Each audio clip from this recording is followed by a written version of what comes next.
Hello विद्यार्थी मित्रांनो, तर तुमचं सर्वांचं स्वागत आहे ड्रीम अचीव्हर्स गायडन्समध्ये. तर आज आपण पाहणार आहोत की MS नर्सिंग CET जी एक्झाम आहे तिचं रजिस्ट्रेशन कसं करायचं. बरेच मुलं काय करतात की इतक्या मायनर चुका करतात की त्यानंतर त्यांना इतकं प्रॉब्लेम क्रिएट करतात ऍडमिशनच्या वेळी किंवा नंतर तुमच्या 4 वर्षाच्या डिग्रीमध्ये. आता जर तुम्ही ती एक चूक जर अवॉइड केली तर नंतर तुमचं एकदम इझिली होतं. मागच्या वर्षी आम्ही 100पेक्षा जास्त मुलांची काउन्सिलिंग केली, तर बऱ्याच मुलांचे ह्या रजिस्ट्रेशनच्या वेळी ज्यांनी ज्या चुका केलेल्या होत्या त्या चुकांमुळे त्यांना इतके प्रॉब्लेम फेस करावे लागले की तुम्ही विचारही नाही करू शकत. त्याच्यामुळे तुम्ही ह्या चुका यावर्षी करू नयेत, म्हणून आपण तुमच्यासाठी एक प्रॉपर रजिस्ट्रेशन कसं करावं याचा एक व्हिडिओ आणलाय. पूर्ण एक पर्टिक्युलर जी स्टेप आपण कोणतीही स्टेप मिस केलेली नाही. तर आपण आज पाहूया की रजिस्ट्रेशन कसं करणार आहोत आपण. तर सर्वात पहिले तुम्हाला गुगलवरती जायचं, CET सेल असं सर्च करायचं. जे तुम्हाला फर्स्ट दिसेल CET सेल असं इथे क्लिक करायचं. इथे क्लिक केल्याच्या नंतर तुम्हाला एक, आता जे माझं ऑलरेडी रजिस्ट्रेशन मी करून झालेलं आहे म्हणून मला हा इंटरफेस येणार नाही, कारण हे मी गोष्ट तुम्हाला दाखवू शकणार नाही. एक तर तुम्हाला ईमेल ID, जर तुमचा already email ID, mobile number, जे मागच्या व्हिडिओमध्ये सांगितलं होतं, मोबाईल नंबर, ईमेल ID, त्याच्यानंतर जे तुमचं बेसिक आहे जे तुम्हाला हे करायचे, व्हेरीफाय करायचे कोणत्या गोष्टी, अपार ID तुम्हाला सांगितले, त्याच्यानंतर आधार कार्ड.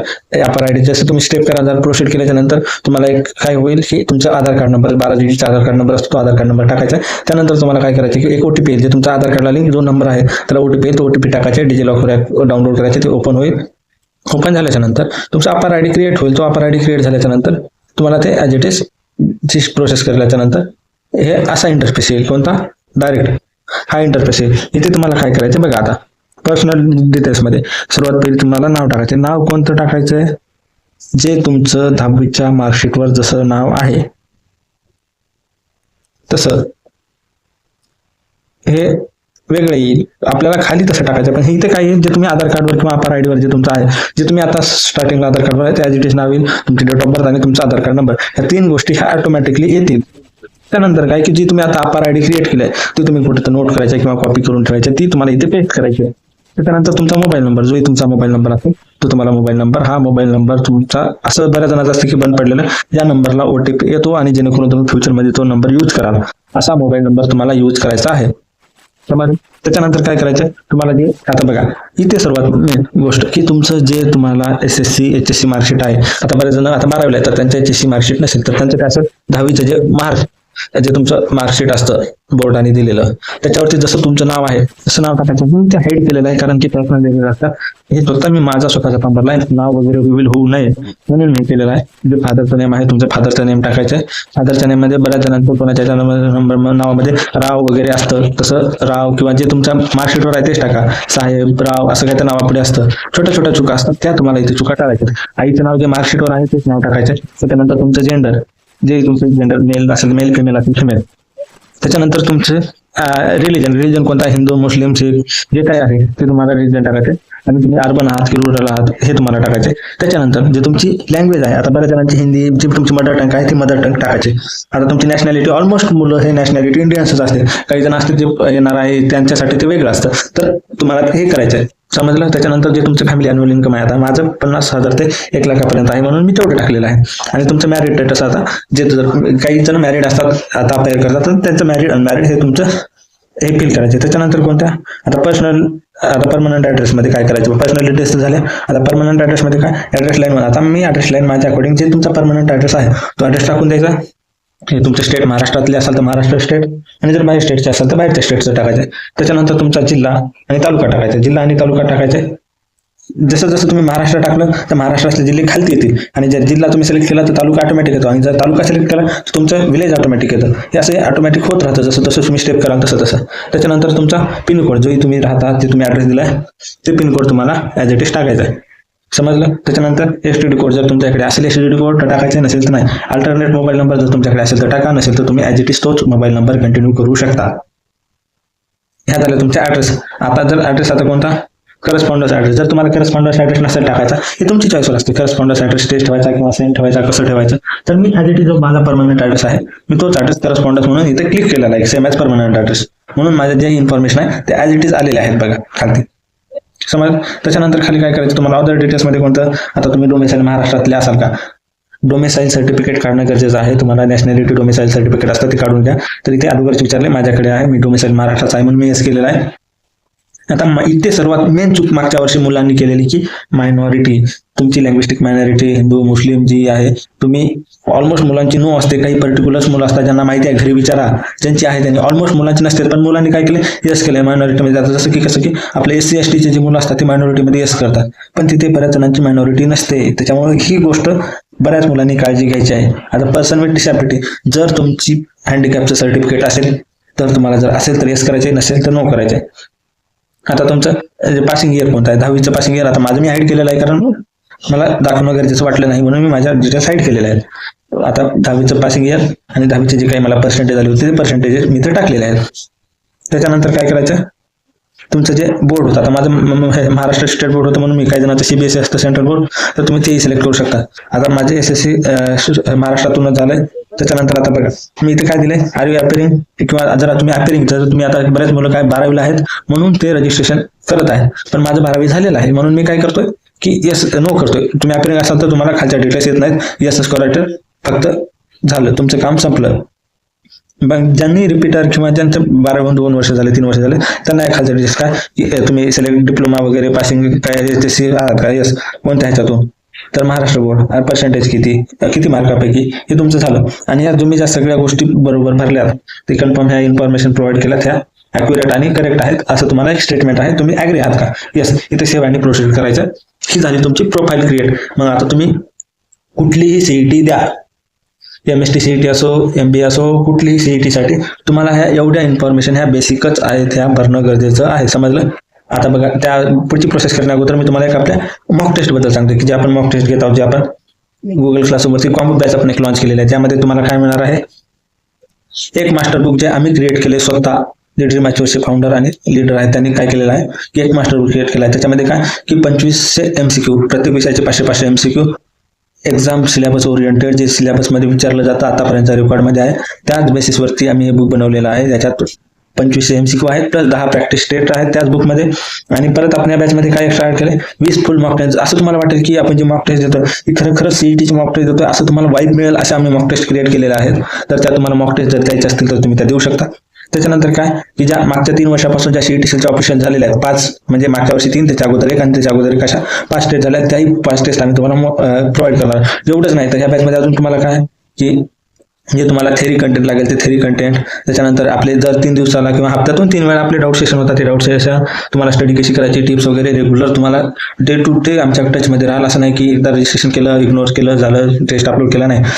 आम्ही रोज तुमच्या कॉन्टॅक्टमध्ये राहू. तरी बॅच जॉईन करायची असेल तर आम्हाला DM करायचा, जे आमचा ग्रुप आहे व्हॉट्सअपचा, तो डिस्क्रिप्शन बॉक्समध्ये आहे. जर तुम्ही जॉईन नसेल केला तर आता जॉईन करून घ्या, कारण हा ग्रुप तुम्हाला खूप इन्फॉर्मेटिव्ह आणि एकदम करेक्ट इन्फॉर्मेशन देणारा ग्रुप ठरेल. तर ही बॅचची फक्त 749 प्राइस आहे आणि महाराष्ट्रामध्ये असं कुठेही तुम्हाला बॅच मिळणार नाही, मी आज तुम्हाला असं सांगत आहे. बरं, हे झालं आपलं मॉक टेस्ट. आता नंतर बघू जे तुम्हाला असा इंटरफेस येईल. असा इंटरफेस आल्याच्या नंतर काय ते तुम्हाला काय करायचं, हे तुम्हाला CETचं रजिस्ट्रेशन, तुमचं प्रोफाईल, तुमचं काय जे असेल मॉक टेस्ट तुम्हाला जर घ्यायचं असेल तर CETला एखाद्या हेल्प डेस्कटॉपवर हेल्प घ्यायचं, हेल्प डेस्क, त्याच्यानंतर हॉल तिकीट, हे तुमच्यानंतर द्या. सर्वात पहिले काय करायचं, तुम्हाला CET रजिस्ट्रेशनवरती क्लिक करायचं. CET रजिस्ट्रेशनवरती क्लिक केल्याच्या नंतर तुम्हाला असा इंटरफेस येईल. मग त्याच्यामध्ये काय टेक्निकल, जर तुम्हाला MST CET जर तुम्हाला सांगितलं नाही, प्रोफाईल आपण क्रिएट केली, त्याच्यानंतरची प्रोसेस आहे. त्याच्यानंतर काय टेक्निकल, जर तुम्हाला MST CET जे तुमचं असेल तर आपल्याला काय करायचं, नर्सिंगचं रजिस्ट्रेशन करायचं. तर आपण काय करणार, थोडं खाली स्क्रोल करणार, हे हायर एज्युकेशनच्या नंतर मेडिकल एज्युकेशनमध्ये काय की MH nursing CET 2026 for BSc nursing, GNM जे GNM कोर्स आहे 3 वर्षाचा डिप्लोमा असतो त्यांच्यासाठी हे रजिस्ट्रेशन आहे. तर आपल्याला याच्यावरती क्लिक करायचं आहे, ह्या कोर्सवरती क्लिक केल्याच्या नंतर तुम्हाला एक असा तुमचा जो बी नंबर तुम्ही वरती दिलेला होता त्यावरती एक OTP जाईल. तो OTP तुम्हाला इथे एंटर करायचा आणि व्हेरीफाय वरती क्लिक करायचं आहे. ते क्लिक केल्याच्या नंतर तुम्हाला अशा ज्या काही CET सेलच्या इन्स्ट्रक्शन येतील. आता या इन्स्ट्रक्शन तुम्हाला ब्लरमध्ये दिसत असतील. इथे काय सांगितलं की तुम्ही ज्या इन्फॉर्मेशन दिलात, जसं की तुम्हाला एलिजिबल काय की तुम्हाला 10वीला जे तुमचं 12वीचं आहे, 12वीचं जे आहे तुम्हाला त्याच्यात ग्रुपिंगमध्ये जर तुम्ही कॅटेगरीचे स्टुडंट असाल तर तुम्हाला 40% आणि जर बाकी रिझर्व जनरल कॅटेगरीचे असाल तर तुम्हाला 45% हा क्रायटेरिया, म्हणजे तुमची फिजिक्स, केमिस्ट्री, बायोलॉजी हा ग्रुपिंग झाला पाहिजे. अशा बेसिक इन्फॉर्मेशन आहे, समजलं. तर तुम्ही एकदा वाचून घ्या. PWD साठी ह्याच्यासाठी जरा वेगळे असतात जे रूल आहेत, हे रूल तुम्ही वाचून घ्या. आणि जर तुम्हाला हे रूल जर वाचले असेल तर तुम्ही इथे जो बॉक्स दिसत आहे या बॉक्सवरती क्लिक करायचे आणि त्याच्यानंतर इथे प्रोसीड वरती क्लिक करायचे खाली. त्याच्यानंतर जे तुम्ही डिटेल्स पर्सनल डिटेल्समध्ये टाकले होता त्या सर्व डिटेल्स इथे येतात. जर बरोबर असतील तर बरोबर, आणि जर एखादी मिस्टेक रॉंग असेल तर परत तिथे प्रोफाईलवरती जा. म्हणजे कुठे जायचे तुम्हाला, इथे प्रोफाईलवरती जायचं.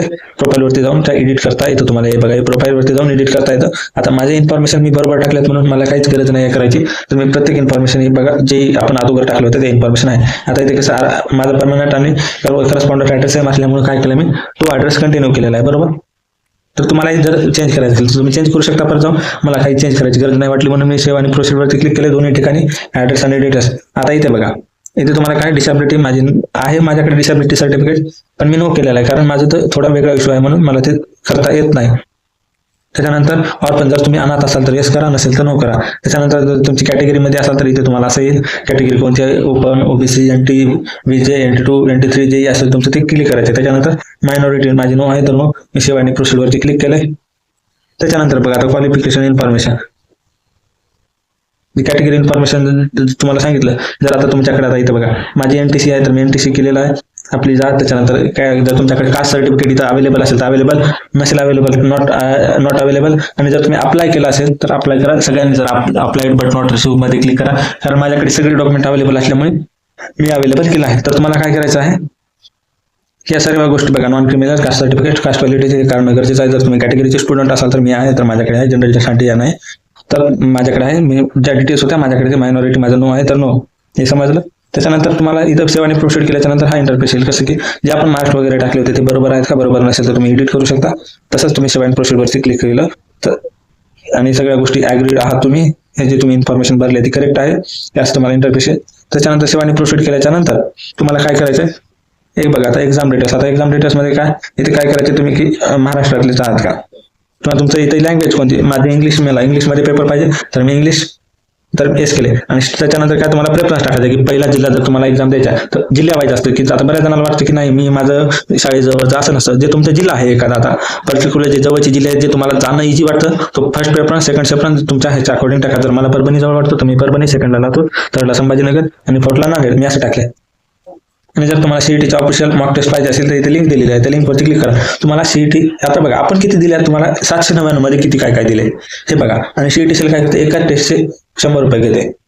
पण ज्या सीईटी घेते टेस्ट, मला असं म्हणायचं की जर तुम्हाला पाहिजेच असेल तर टेस्ट कुठल्याही टेस्ट सिरीज जॉईन करा. सीईटीची टेस्ट घेऊन काही मिनिंग नाही. जे सेम पेपर आहे आम्ही तुम्हाला प्रोव्हाइड करतो, सीईटीचे पेपर जर ते आपल्या बॅचमध्ये घेतलं तर हेच पेपर तुम्हाला प्लस एक्स्ट्रा हे 5 तर मिळतीलच मिळतील. सीईटी 5 पेपर 500 रुपयाला देत आहे. तर आपल्याला काय करायचं, आपली बॅच जॉईन केली तर हे पण पेपर मिळतील तुम्हाला, ते पण 20 मिळतील पेपर. समजतंय का तुम्हाला की काय मिळतंय आपल्या बॅचमध्ये, तर तुम्ही बॅच जॉईन करू शकता. त्याच्यानंतर काय करायचं, हा सेव्ह आणि प्रोसीडवरती क्लिक केल्याच्यानंतर फोटो आणि सिग्नेचर. फोटो हा तुमचा अगोदर कसं होतं की तुम्हाला फोटो हे करायचं होतं, अपलोड करायचं होतं, पण आता नाही. असं तुम्हाला कॅमेरा समोर यायचं, थोडं बॅकग्राऊंड, आता माझं बॅकग्राऊंड ब्ल्यू होतं तर मी ब्ल्यू बॅकग्राऊंड ठेवून माझा फोटो क्लिक केलेला आहे आणि इथं अपलोड केलेला आहे. सिग्नेचर तुम्हाला काय करायचं आहे, जसं प्लेन बॅकग्राऊंड मी तुम्हाला सांगितलं होतं मागच्या व्हिडिओमध्ये प्लेन बॅकग्राऊंड पाहिजे तर प्लेन बॅकग्राऊंडमध्ये ठेवायचे, सिग्नेचर करायचे, झालं. त्याच्यानंतर काय, जे तुमचं फोटो प्रूफ आहे, जसं की आता माझ्याकडे Aadhaar card, voter ID, PAN card, जे तुमचं लायसन वगैरे कुठले असेल जे तुमच्याकडे अवेलेबल आहे ते तुम्ही अपलोड करायचं आहे. या गोष्टी आयडेंटिटी प्रूफसाठी म्हणून तुम्हाला हे करायचे, फोटो आयडेंटिटी की वरचा तुम्ही अपलोड केलेला फोटो जे तुम्हीच आहे का, आणि आयडेंटिटी आहे का, मॅच आहे का. जर असेल तर हे फोटोची साईज वगैरे इथं तुम्हाला दिलेलं असतं, त्या साईज अकॉर्डिंग असतं. आता इथं सबमिट केलं सगळ्या गोष्टी तर तुम्हाला तुमचा एक फॉर्म जनरेट होईल, जे की तुम्हाला पुढे कामाला येईल एक्झामच्या वेळी, ह्याच्या वेळी हॉल तिकीट काढण्यासाठी.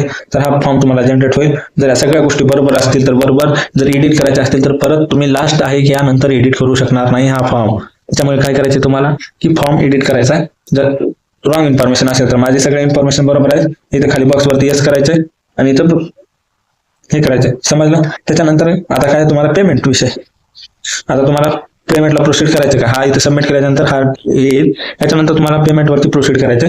जर तुम्ही पेमेंटवरती प्रोसीड केलं तर तुम्हाला असा इंटरफेस येईल, एक मिनिट, असा इंटरफेस येईल.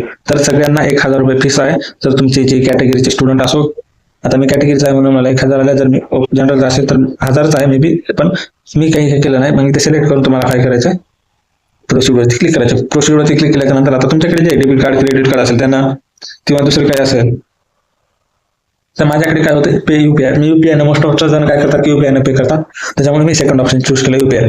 आता UPI ते फर्स्ट काय पे विथ UPI. जर तुम्ही नंबर टाकला तर तुम्हाला तुमचं जे गुगल पे असेल, फोन पे असेल, पेटीएम असेल, त्याला एक रिक्वेस्ट येते, तिथून ऍग्री करायचं आणि हे करायचं, तो पेमेंट केल्याच्या नंतर सक्सेस होईल. मी काय केलं होतं, की पे विथ QR मी QR म्हणजे इथे QR वरती जनरेट QR करायचं जशी टीचरचा आहे QR येईल ते QR स्कॅन करायचंय पे करायचंय मग पेमेंट कन्फर्म झाली का जे तो आपला पिन असेल तो पिन टाकायचा आणि पेमेंट सक्सेस झाल्याच्या नंतर तुमचं पेमेंट सक्सेसफुली होईल. ही पूर्णपणे स्टेप आहे. एकही मी तुम्हाला सांगितलेलं एकही मिस्टेक नका करू. जर तुम्हाला वाटतं की नाही आपल्याकडून मिस्टेक होईल तर आमच्याकडे कॉन्टॅक्ट करा, आम्ही तुम्हाला फॉर्म भरून देण्यासाठी मदत करू शकतो. तर तुम्हाला काय करायचं हा पूर्ण व्हिडिओ पाहायचा न स्किप करता. तुम्ही एकही व्हिडिओ जर मिस्टेक केली तर तुम्हाला ते चूक महागात पडेल. नंतर आता नाही कळणार तुम्हाला पण नंतर महागात पडेल. तर हा व्हिडिओ पूर्ण पहा आणि जर तुम्हाला आवडला असेल तर लाईक शेअर आणि सबस्क्राईब करायला विसरू नका. आणि जे तुमचे नर्सिंगचे फ्रेंड आहेत त्यांना हा जास्तीत जास्त शेअर करा. आणि सर्वांना एक सूचना आहे की फॉर्म आणि पेमेंट एकाच वेळी करा. भले तुम्ही एक दिवस लेट व्हा पण एकाच वेळी करा. समजलं सगळ्यांना? हा व्हिडिओ पाहिल्याबद्दल सर्वांचे मनपूर्वक आभार. भेटूया पुढच्या व्हिडिओमध्ये.